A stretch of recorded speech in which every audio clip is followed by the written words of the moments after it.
Welcome back to my channel. This is your Madam Weng. Madaming alam at madaming isi-share.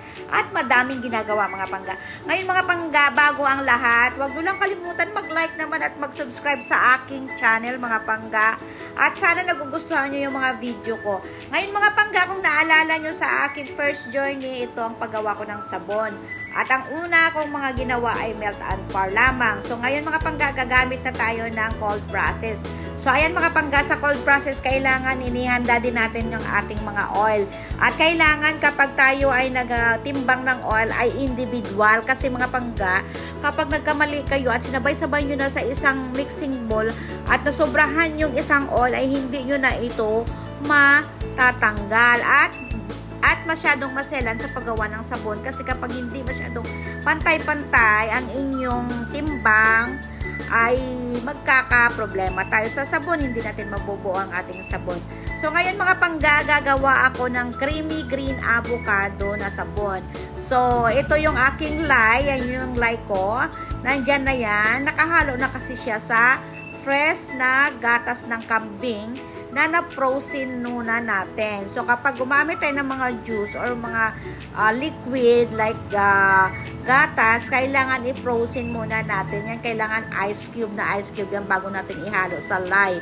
So, ayan mga pangga, nahalo ko na siya. Hindi ko na pinakita kasi mahirap mag-video na naghahalo ng lye dahil delikado.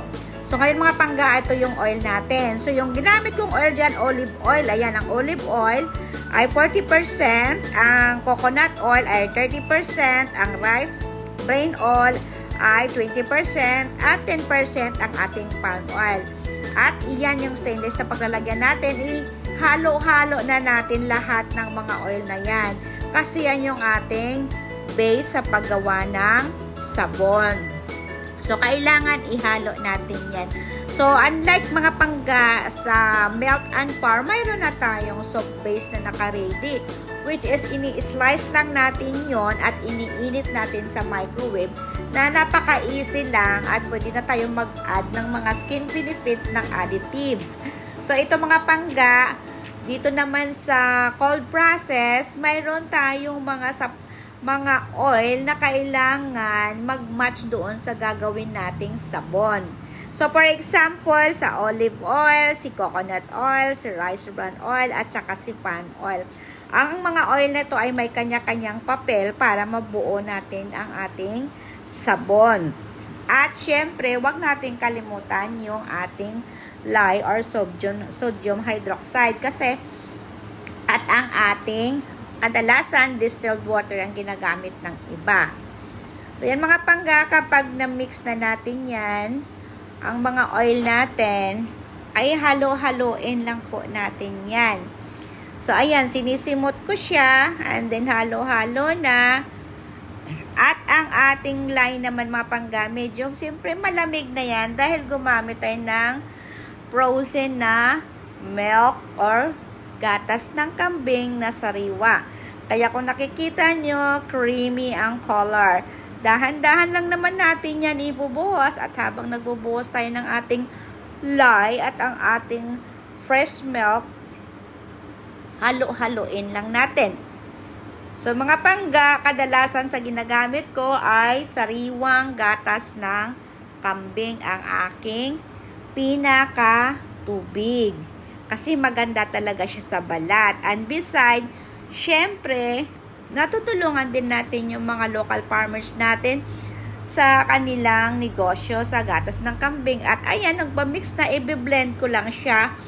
Pero mga pangga, dahil soft oil tayo, mas marami yung olive oil, asahan natin medyo matagal ang tracing. Pero hindi kailangan ito ay talagang todo-todo nating i-blender. So, konti lang, mga 3 segundo, 4 na segundo lang.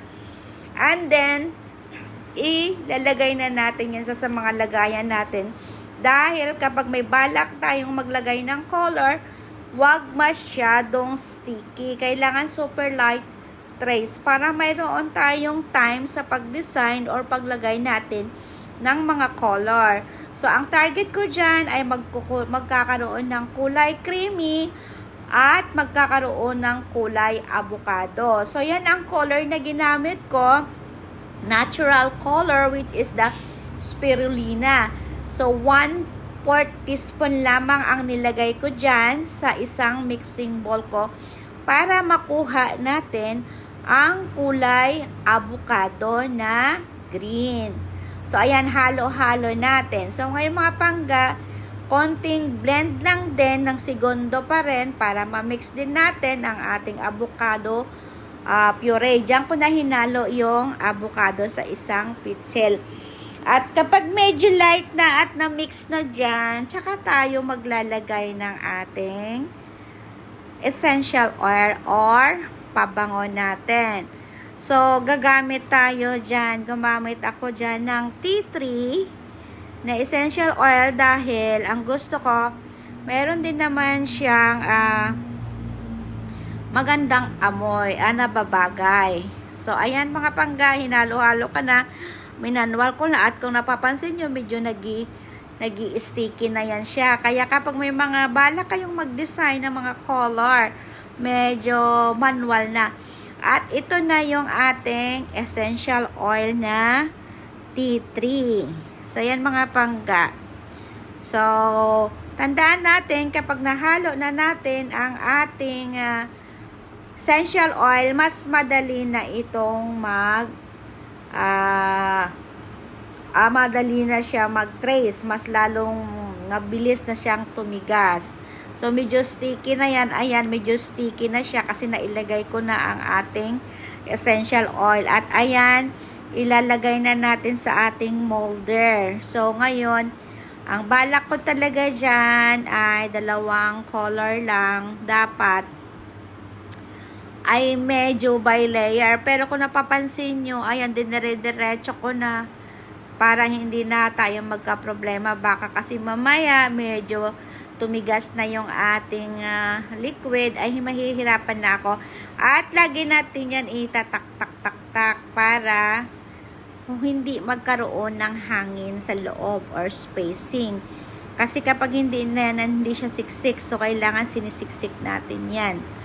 So, ayan, lagay-lagay lang tayo dyan. So, mga pangga, kapag kayo ay marunong nang gumawa ng cold process, kung ano yung nakikita nyo minsan available sa kusina nyo, naglalaro yung isip natin kung gagawin nating sabon. Katulad nitong avocado, hindi pa hinog ang avocado, medyo malambot pa, kaya akin na ginawang sabon. So, kung ano lang minsan yung nasa kusina ay kaya nating gawing sabon. At ilalagay na natin yung ating creamy color. So, ayan mga pangga, malapit na yan siyang mag-sticky. So, ayan, medyo talagang na siya. Malapot na yan siya. So, ayan, ayusin pa rin natin. At syempre, dire-diretso mo na nang ilalagay. So, sana maganda ang kinalabasan nito sa susunod nating slice. Syempre, kapag mga beginners tayo, marami tayong mga bagay na hindi perfect. Lalo na sa mga nangyayari, nagkakaroon ng hangin, hindi magandang pagka-slice, at minsan may bala kang magandahin yung layers, pero hindi mo magawa-gawa. So, yun lang mga pangga. Sana nagustuhan nyo ang aking video. At sana wag nyo kalimutan mag-like and subscribe sa aking channel. At maraming salamat doon sa mga nanood sa una kong video na ito ang aking journey sa paggawa ng sabon ay first time. At ngayon, 3 weeks na tayo. Umabot na tayo sa paggawa ng cold process. So, ayan, ang pag-curing natin nito is 4 to 6 weeks ay pwede na nating gamitin. Pero kapag mga sabong pambata, kailangan 6 weeks para sure na rin talaga. So, ayan, may design tayong ilalagay dyan. So, ayan na, ang ganda na. Kulay avocado na siya. So, may design tayo dyan. So, ayan na. So, maraming mga salamat mga pangga sa inyo pagsubaybay sa akin. Sana nagustuhan nyo yung aking video. At sana, wag nyo na rin kalimutan mag-likes and subscribe sa aking channel. Maraming salamat. Bye-bye.